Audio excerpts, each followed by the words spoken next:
If you've ever gotten performance feedback and thought, this knucklehead clearly doesn't know how awesome I am, warning, this episode may cause you some cognitive dissonance.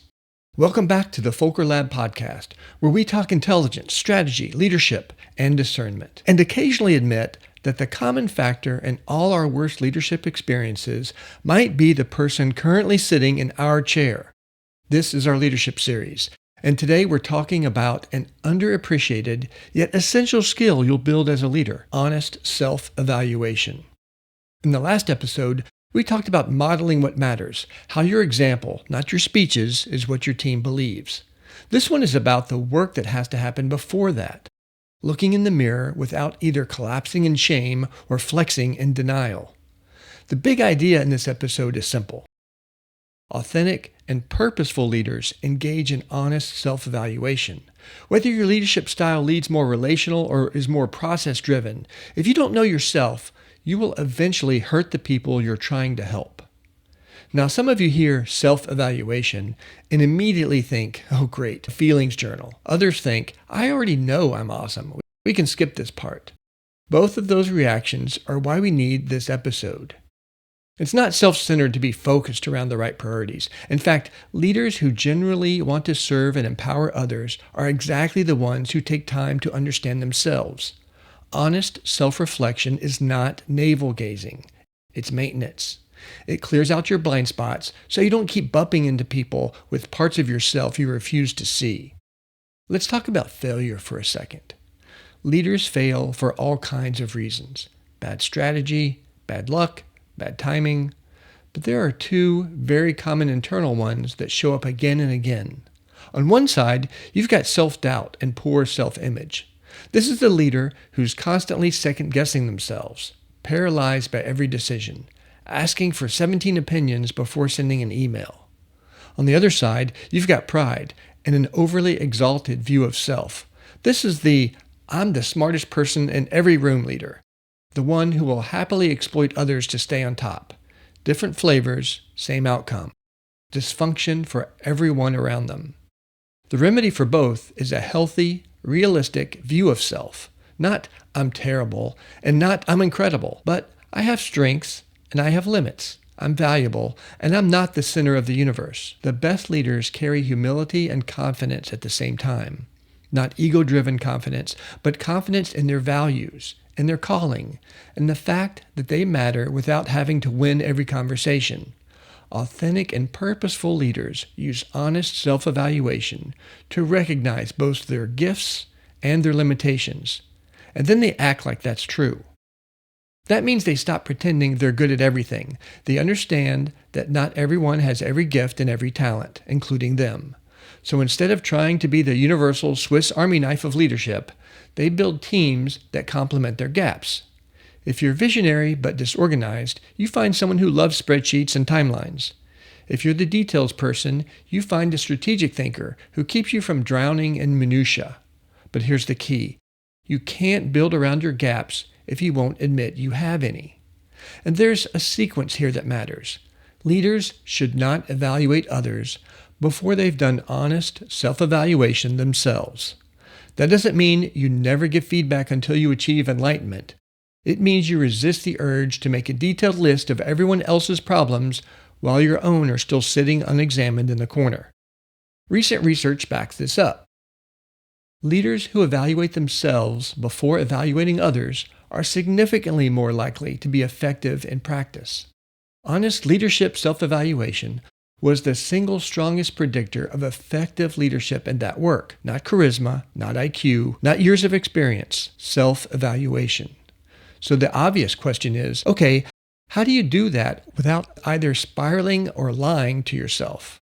Personally, I lean on the debrief process I learned from the U.S. Air Force Weapons School. Something like debrief focus points to contributing factors, to root cause, to instructional fix, to lessons learned. The details matter less here than the mindset. You look at what you intended to do, what happened, why, what you can fix, and what you learned. You apply that same kind of structured honesty to your own leadership. What did I try to do here? What happened to my team? Where did my choices help? Where did they hurt? What patterns keep showing up? Honest self-evaluation starts with being honest with God, or if you prefer, with your deepest sense of right and wrong, which then translates into honesty with yourself and others. A few ingredients matter a lot. One is humility, paired with determination and ability. Humility without any drive just looks like shrugging. Drive without humility looks like a runaway train. We're aiming for, I'm willing to see where I'm wrong, and then do something about it. Another is properly placed confidence. We're not talking about the pep talk version, where you stand in front of a mirror and chant, I'm good enough and people like me. We're talking about challenging your self-confidence and asking, what is this grounded in? Confidence should flow from a higher purpose and solid values, not just from your resume. When your confidence is disconnected from your real ability or from reality itself, things get dangerous. That's where you get leaders who are absolutely certain they're crushing it while everyone else is quietly sharing their resumes. That's why self-efficacy, the accurate perception of your ability to succeed, is so important. It's the alignment of confidence with ability, not thinking less of yourself than is true and not more. Getting that alignment right means you step up when you should, and you step back when someone else is better suited. Authenticity also belongs in this mix. Authentic leaders take time to ask, how do my purpose, my heart, my life align with the organization and the followers I'm serving? If those things are miles apart, that's not just uncomfortable. Eventually, it's unsustainable. Authenticity doesn't mean saying whatever you feel in every meeting. It means there's a recognizable through line between what you say and how you live. That requires pausing long enough to check. Then there's emotional intelligence. If we're serious about caring for the hearts of our followers, we have to be able to notice and care for our own. One simple tool is HALT. Hungry, angry, lonely, or tired.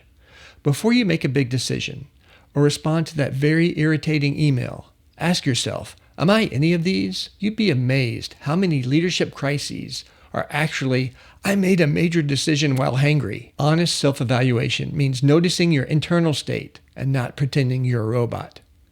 Self-leadership and personal growth are also non-negotiable. Your ability to lead your life, your habits, your time, your character is the foundation for leading anyone else. You can be incredibly skilled at planning, briefing, or managing projects and still be a mess internally. Too many leaders pour all their energy into building specific skill sets and neglect their own soul, their spiritual life, their inner world. That works for a while. Then something cracks. You cannot lead well if your inner life is unexamined and neglected. One of my favorite ideas is what is known as the self-differentiation paradox.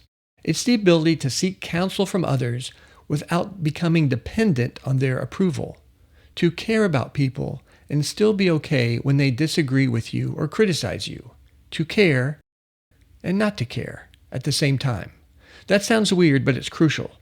Leaders who are desperate for approval can't do what's right when it conflicts with what's popular. Leaders who don't care at all about others' input become arrogant and brittle.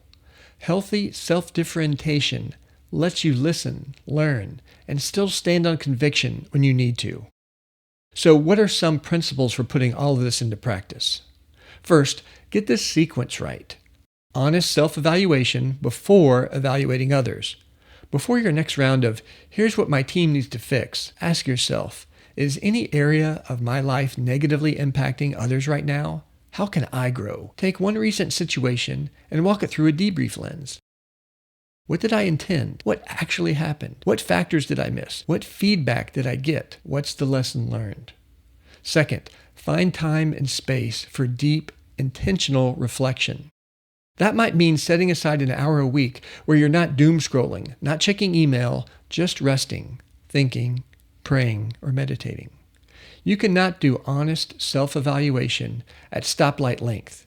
Your brain needs more than 30 seconds between notifications to tell you the truth. Third, seek mentors and coaches. Sometimes your self-evaluation will either be too harsh or too generous. Good mentors and coaches help calibrate you. They offer both affirmation and critique. They see patterns you're too close to recognize and can say, you're actually good at this, Stop pretending you're terrible. Or you keep doing this thing that you say you don't do. Let's talk about it. We all need a few people in our life who are allowed to tell us the unvarnished truth and still be invited back. So here's how I want you to use this episode. Sometime in the next week, carve out a small block of time, 15, 20 minutes, where you won't be interrupted. Pick one situation from the last month where your leadership really mattered. Maybe it went well. Maybe it was a train wreck. Walk through it slowly. What did you bring into that moment from your own strengths, your own weaknesses, your own emotional state? What do you see now that you didn't see then? And what's one small adjustment you can make next time? And if you're feeling brave, ask someone you trust one simple question. What is it like to be led by me when I'm not at my best? Then just listen. Don't defend. Don't explain. Take it back to your reflection time and see what it tells you about how you see yourself. This is the Fulcrum Lab Podcast. In our next leadership episode, we're going to move from the inner work to the team dynamic and talk about fostering collaboration, how to get real, high-trust teamwork without turning every meeting into a group therapy session or a food fight.